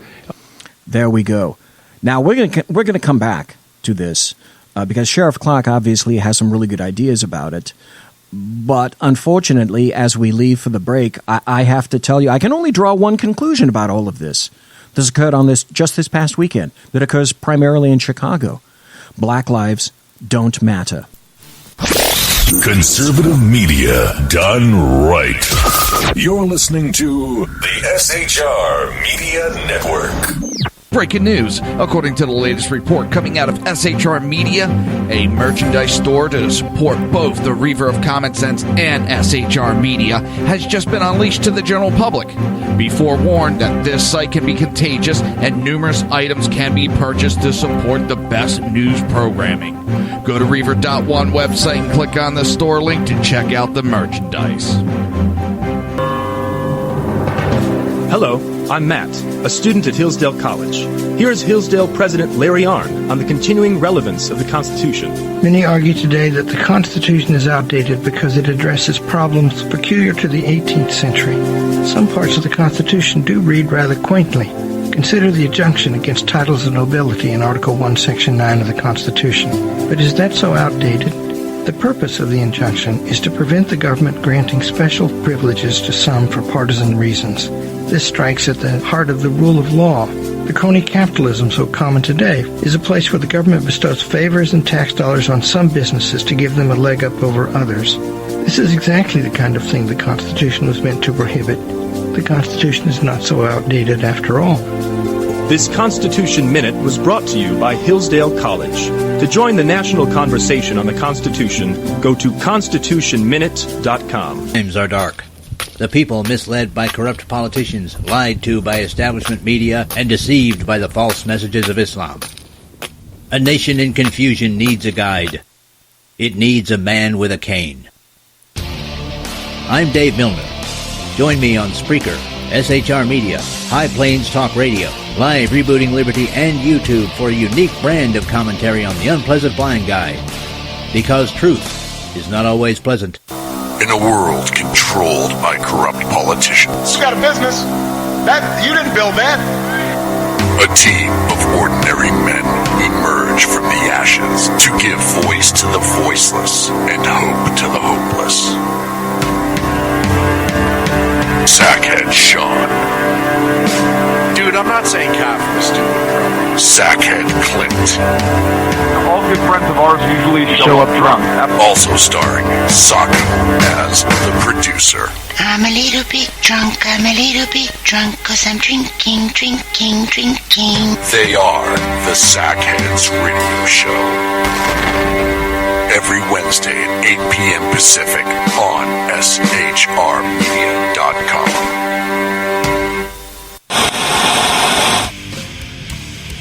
Beware, the Jersey Takeover is here. Every Monday through Friday, 11 a.m. to 1 p.m. Eastern Standard Time. You can catch the Reaver of Common Sense show, hosted by Jersey Joe, right here on SHRmedia.com and HighPlainsDailyNews.com. Only Jersey can deliver hell like no one else, so consider this your fair warning.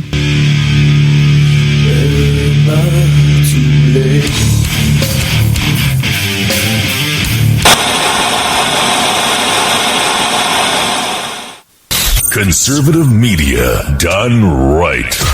You're listening to the SHR Media Network. Ladies and gentlemen, boys and girls, children of all ages, welcome to the bloviating Zeppelin's Berserk Bobcat Saloon, live and direct from BZ Sierra Nevada Airy in occupied California, doing the job the American media maggots won't, featuring right thinking from a left brain, working without a net and under an assassination order. Here is the bloviating Zeppelin. Thank you, DeLuca. Appreciate that. Ladies and gentlemen, boys and girls, children of all ages, you are listening to the bloviating Zeppelin's Berserk Bobcat Saloon, here, live on the SHR Media Network. We were talking recently, we were listening to Sheriff Clark opine on what's happening in Chicago in terms of gun violence. He made a few suggestions. Let's continue with Sheriff David Clark. In those neighborhoods, but short of the governor stepping in, because then state resources can be applied. Rahm Emanuel has not hired new cops. He's trying to do this on overtime. He's burning these cops out. I would call, if I'm the superintendent, I would call Loretta Lynch, the attorney general, and say, get these civil rights attorneys out of here who are investigating the cops and send me some criminal prosecutors so we can start applying criminal statutes to these gangs and all this drug dealing. That is organized crime. You can use the RICO statutes. You can use other organized crimes, federal statutes, to charge these gang members and get them off the street for a long period of time. So, Sheriff, why do you think no one is making that call, or why do you think either Mayor Emanuel or the governor are not listening to that good advice? Because it is impolitically correct to do so. Just as was mentioned here in chat, a curfew, good luck with that. A curfew which is, this has to be targeted. But we will not admit what the problem is. The problem is with young, urban, male blacks. in Chicago. Specifically, it doesn't have a thing to do with Asians. It doesn't have to do a thing with people from Tonga. It's blacks. Well, first of all, the Chicago Police Department, Chicago's finest, are totally demoralized under the lack of leadership of Rahm Emanuel. And they're afraid now that anything that they do, some slight transgression, because these jackbooted goons from the Civil Rights Division, these lawyers, are peering over their shoulder and just waiting to snag one of them from some minor transgression. True. So you're saying they can't do their job. So that's why I said they need to get those people out of here and get some criminal prosecutors from the Attorney General, the Department of Justice in there to go after the crooks and leave the cops alone. They have this all backwards in the city of Chicago. The cops are now the bad guys and the criminals are now the victims. So until we see a sense of urgency by Rahm Emanuel, I put this all at his feet, all on his desk right now. It is his job to do something. I rarely hear from the guy on this stuff. I think this is the real reason why Barack and Michelle Obama aren't moving back to their adopted hometown of Chicago after his reign ends on January 20th, 2017. Because like I said, the social order has totally collapsed, and I don't blame them for not wanting to go back to Chicago. Absolutely correct. The morale in the Chicago Police Department, I wonder how that is. That's absolutely correct. Does the political will exist to do what is needed? Sheriff, thank you as always. Want to see and hear some of the problems, the ways they can be addressed from people who are actually experts and on the ground. Milwaukee County Sheriff David Clark. Thank you, sir. Here's a funny thing. Breitbart.com writes about the Easter violence in Chicago. Despite the low death rate, do you see kind of the interesting thing there? Despite the low death rate, which I guess means that, lots and arseload of people got shot, but the low death rate. Despite the low death rate, the number of wounded for the holiday weekend has far exceeded that of the last 3 years. While the focus has been misplaced on the police in the Windy City, those killed in confrontations with cops is relatively low. For instance, in 2016, only 4 of the city's 717 shooting deaths were at the hands of police. Thus far this year, there have been no police-involved shootings. I wonder why that is. I'm going to go ahead and Bigfoot my own show. I'm in the process of assembling a massive post, which will probably take up an entire show, about the status of law enforcement in California and across the nation. And it's taken me almost a month to assemble at this point. It's going to be a long and extensive post, and it's going to illustrate in depth what is occurring in the streets and why these things are occurring in the streets of California and around the nation. There are reasons. There are very distinct reasons. Here's another kind of a little interesting tidbit about it. We already know that the U.S. DOJ is keeping Americans in the dark about Obama's release of over 1,700 convicts in the last days of his presidency. They don't want this information out. Why is the problem not solved? Kel Fritzy says, Bigfoot. BZ is Bigfooting. Yes, I'm Bigfooting myself. I'm just letting you know that it's coming, and I will cover it here. You can be guaranteed, Mary Brockman, that I will be covering it here. So you have to ask yourself, why isn't it solved? Because it's impolitically correct to directly focus policing and discipline on one segment or area of a given city. Stop and frisk worked. Nothing is working now. I asked before the break, do Black Lives Matter? And my reply to that is, don't make me laugh. Here's another little interesting tidbit that you won't hear on the media, but was recently revealed. What the media won't tell you is the suspect, Steve Stevens, in Cleveland, who shot the 74-year-old man this Easter weekend at random. He was a Muslim. He appeared many times at the Islamic Center of Cleveland. Did you hear about that? No, you did not. Because again, that's government and the media in collusion to make sure that you live your life ignorantly. Oddly enough, that happens to make a perfect transition, because I had to ask the question early on in the show. Is Sweden beginning to understand what's happening within its lines, within its own country? The Swedish government, I submit, has refused to acknowledge the evil that lies under its very noses presently in the form of radical Islam. The Swedes, the government, has gone out of its way to minimize its impact, to distract from inquiries, to dodge, to block, to obfuscate, and outright deny that Islam has any sort of a deleterious effect whatsoever on the nation. That's not true. That's not what's happening in Sweden. There were officials that appeared on numerous Fox shows, on numerous American media maggots show, saying that all that stuff, that's wrong. Oh, and what President Trump has been saying about Sweden is absolutely incorrect, until the very next day wriots occur all across Sweden, mostly in Copenhagen. But see, for the Swedes, that's the story, and the sticking to it. No matter who gets hurt or killed.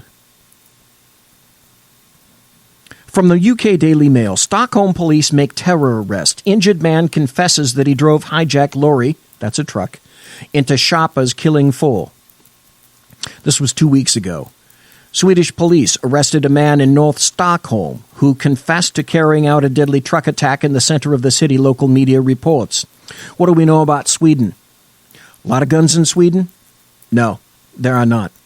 The man has some light injuries and said he was responsible for the attack, Reuters reported, quoting local news outlet, a name that I can't produce, nor am I going to attempt so here. The man, senior police official Mats Laughing, said, "We don't know whether this incident is isolated or whether we can expect more." Well, guess what? You expect more.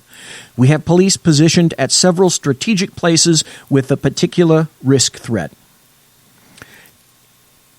This just in, and I found this very interesting. Not long after that particular incident, there was an article that came out.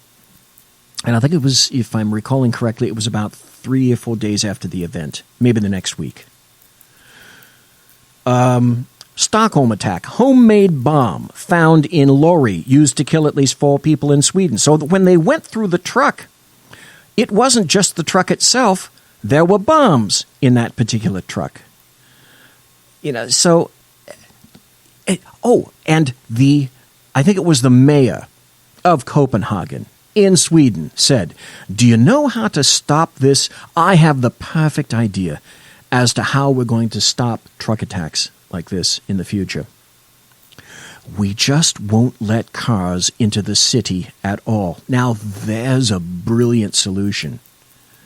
Absolutely brilliant. Trump is correct. Trump was correct. Isn't that odd? We find that more and more. And I was not on the Trump train from the beginning. Not at all. Imagine that.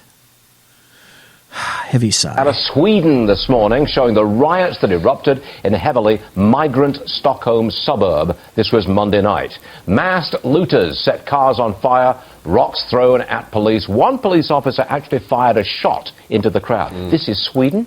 Joining us now, Nigel Farage. You ever hear about that, by the way? No, you didn't. The Swedish police actually fired a shot in Sweden. Can you imagine the kind of trouble that man is in Sweden? And behind Brexit and the leader of politics in Britain. Nigel, officials you know this story, but I want you to straighten it out for our viewers. Officials in Sweden insist, there is no problem with migrants and crime. That's nonsense, isn't it?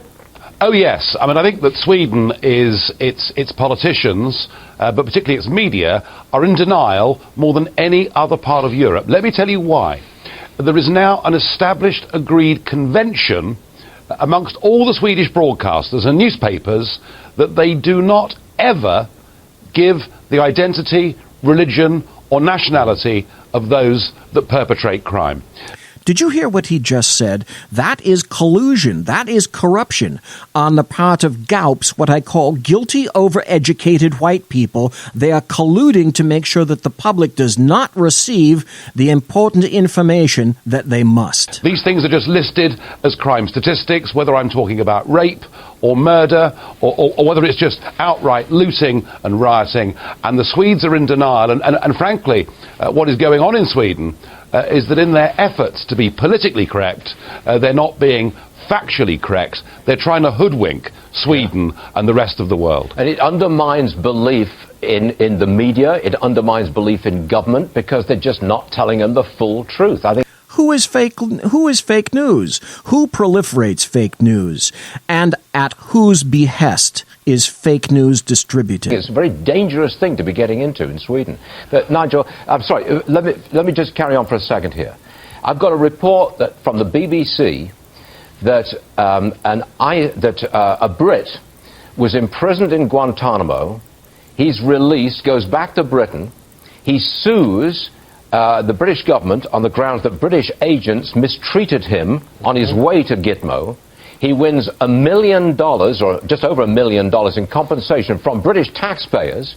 Now we hear that gentleman on the screen there just a moment ago, he blew himself up in Mosul, I think it was. Great. And all that money, taxpayer money, UK taxpayer money, gone. How ridiculous. So, forgive me, Ash, but I'm going to go straight to Nigel. Yeah. Now, what on earth is the British government doing paying over $1 million to a man who then becomes a terrorist in Mosul? What's going on? There's been this assumption for the... He was in Gitmo for a reason. Do you think he was a terrorist? Are you kidding me? Last few years that the Americans have thrown all process out of the window and that people were chucked in Guantanamo Bay without good reason. Well, clearly, in this case, there was good reason. So the fact that he was paid $1 million in compensation is astonishing. But what's even worse is that thereafter we weren't monitoring this guy, because we've literally at will had hundreds of people with British passports going back and forth to the civil war in Syria. Why would you want to monitor that guy? To monitor him, to do the logical thing, would be oppressive, would it not? Hey, let's listen to Nigel Farage talk to, again, another one of my favorite interviewers, a gentleman by the name of... who are wary of what is happening there now. European Parliament member and Brexit champion Nigel Farage joins us now for his view. Mr. Farage, thanks for coming on. You've spoken to the new American president many times about a lot of things, including foreign policy. Were you surprised by what happened last night? Yes, I was. There may be reasons, there may be facts that we don't yet understand. I guess the question I'm asking is, a lot of people who voted for Trump did so because they were very wary of the neocon agenda. They believe that persistent intervention in the Middle East over the last few years has made things worse, not better. So, yeah, lots of questions today. By the way, this interview was conducted directly after the Tomahawk strike of Syria. Does it seem inevitable that in the wake of intervention in a country like Syria, that refugees from that country go to the country that does the intervening? That does seem to be the pattern. Does this mean more Syrian refugees will come here? Yes. Well, I suppose actually, Southern Europe are the ones that will be thinking about this more than anybody, particularly given the breakdown of relations with Turkey, who was supposed to be holding back the migrant tide. But yeah, all the evidence is, if you get rid of Saddam, you get rid of Gaddafi, they may be unpleasant people, they may do very bad things, but as strong secular leaders, you do not see large numbers of people leaving the country. Once you destabilize that, goodness knows what's going to happen. I mean, is this a one-off hit? Is this a warning to Assad? Or is this part of a campaign? And that's the thing I think that most Trump supporters are really anxious to hear. Well, as we know, it was a one-off kind of event. But it was a message. I submit it was a message. It was a clearly spoken message. And the message was directed to al-Assad in Syria. The message was directed to Lil Kim in Korea, to Putin in Russia, and to Xi Jinping in China. Here's what I consider one of the most delicious, ironical portions of this. And that's that as President Trump was dining with President of China Xi Jinping, he excused himself, went outside, made a phone call, found out that the strike had occurred, came in, sat back down, continued to have dessert, turned over and addressed the information and revealed it to President Jinping. That's that's right out of the Godfather movies, like the end of one of the Godfather movies. And I find the irony of that absolutely wonderfully, just delicious. The time, as I've said all along, timing is everything. So then you have to ask yourself, with all the things that have been occurring recently, and I have about 10 minutes to attempt to make my point here before I go, because I don't see any overtime on the horizon, not for tonight. I've got so much stuff that I didn't even remotely get into, but I would like to address this. There's a question that a lot of people were asking, I should say, are we going to war? And at this point, I say probably not. On the other hand, I can't afford to be so readily dismissive or assumptive, because having been on this planet and a legal citizen of this nation in my 7th decade, I've never seen my country placed in such a dire and perilous predicament before from a prior president. Mr. Obama, save that of James Earl Carter, twin sons of different mothers. The Cuban Missile Crisis, teetering, yes, but different entirely. We haven't seen anything like this quite recently, absent the Cold War. Except, at least one of those people between Obama and Carter, at least one of them possessed a modicum of service and obligation, sacrifice, and discipline after having served in the military, despite the fact that he was the guy that gave away the Panama Canal and asked for criminal Marielitos to swamp Florida, which they did. And luckily, we got completely over that. The Marielito part, not the Panama Canal part, which China, by the way, is now attempting to completely control. I think we'd probably do well to listen to Well, I don't think a strategy that relies on pressuring North Korea to give up its nuclear weapons is going to work. Look, we've tried for 25 years across Republican and Democratic administrations to persuade the North Koreans to give up their quest for nuclear weapons. Stop. One of the biggest disagreements that I had with President Trump is this man right here, John Bolton, should have been installed in either a cabinet position or should be a direct advisor to President Trump. Almost nothing that this man has ever said have I disagreed with. We've tried persuasion, it's failed. We've tried coercion, it's failed.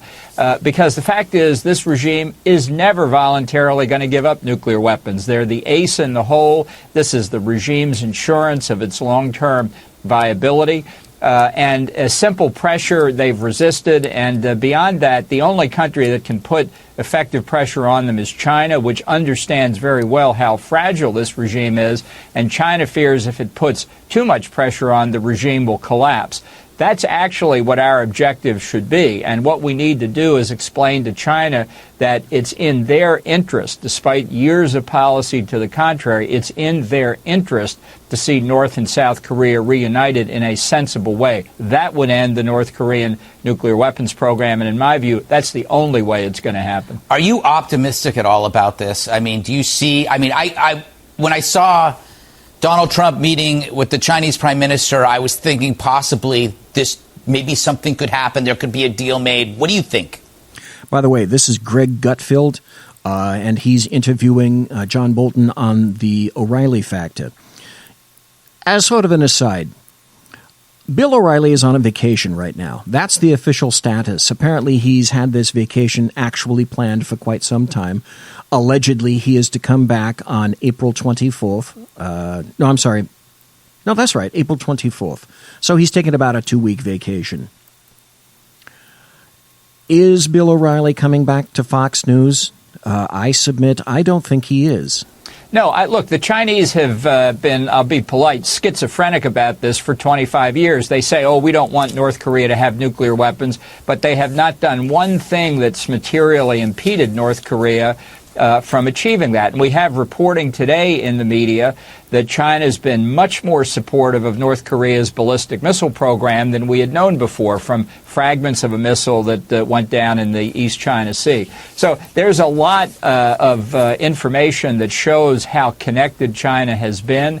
And the only way to affect that, really, is to convince them that a reunited Korea will not have American troops on the Yalu River looking across into China.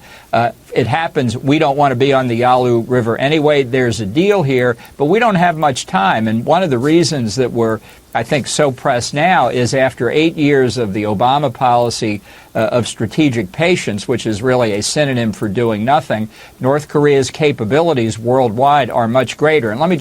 By the way, did you remember that phrase, strategic patience? That was a phrase that Barack Hussein Obama coined in his presidency, in his second term. Do you recall Vice President Pence 2 days ago saying that the days of strategic patience are over? Let me just add one other point. When North Korea gets the capability to drop an ICBM with a nuclear warhead on the United States, Iran will have it the next day for the right price. It seems that every president inherits the crazy ant in the attic, which is North Korea.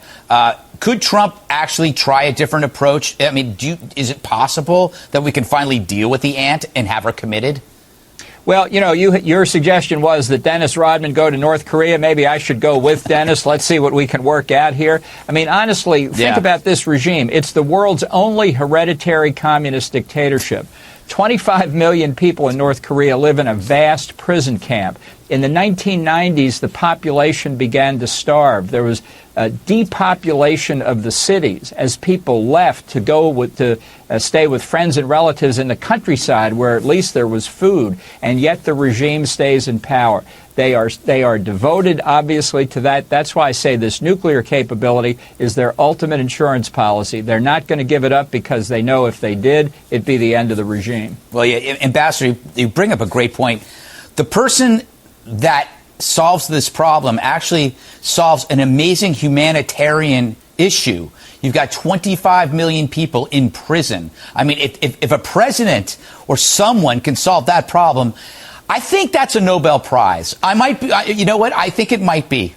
Don't you think? Look, there's a famous map of the Korean peninsula at night that shows the lights of the cities of South Korea. You can see the entire southern half of the peninsula. Right. The north is completely dark. It's like it's part of the seas on either side of the Korean peninsula. It is a humanitarian disaster. That's why the only solution here that will work is reuniting the two Koreas peacefully.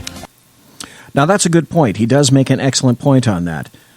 How the devil is in the details. How is it that you go somehow get to the point where you can even sit down with Kim Jong-un and attempt to have any kind of a cogent conversation? I don't know the answer. This is one situation where I'm just going to have to play it by ear. I do not have an answer. I don't have a solution for this. I wish I knew or could be confirmed that President Trump did. The only thing, specifically, I fervently hope that President Trump is listening very, very, very carefully to his military advisors. Monsieur!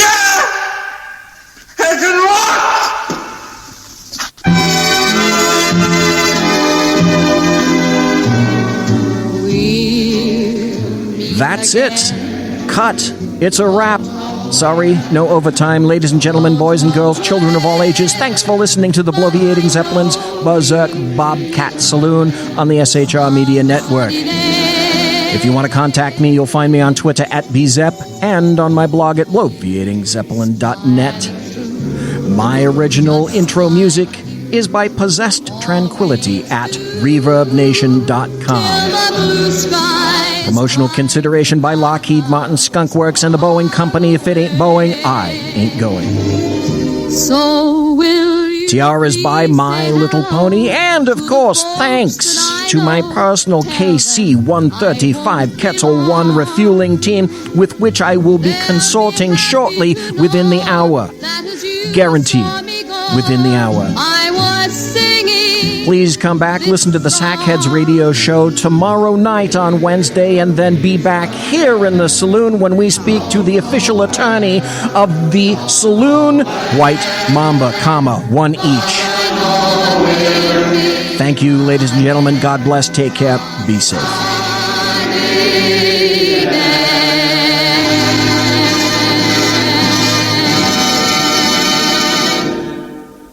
Everybody quiet down now and get some sleep. Good night, everybody. Good night, Mama. Good night, Ben. Good night, everyone. Good night, Mama. Good night, Daddy. Good night, children. Good night, Daddy. Good night, Elizabeth. Good night, John Boy. Good night, Jim Bob. Good night, Jim Bob. Good night, Jim Bob. What's going on? I was asleep. What's everybody doing? Good night, Jim Bob. Go to sleep.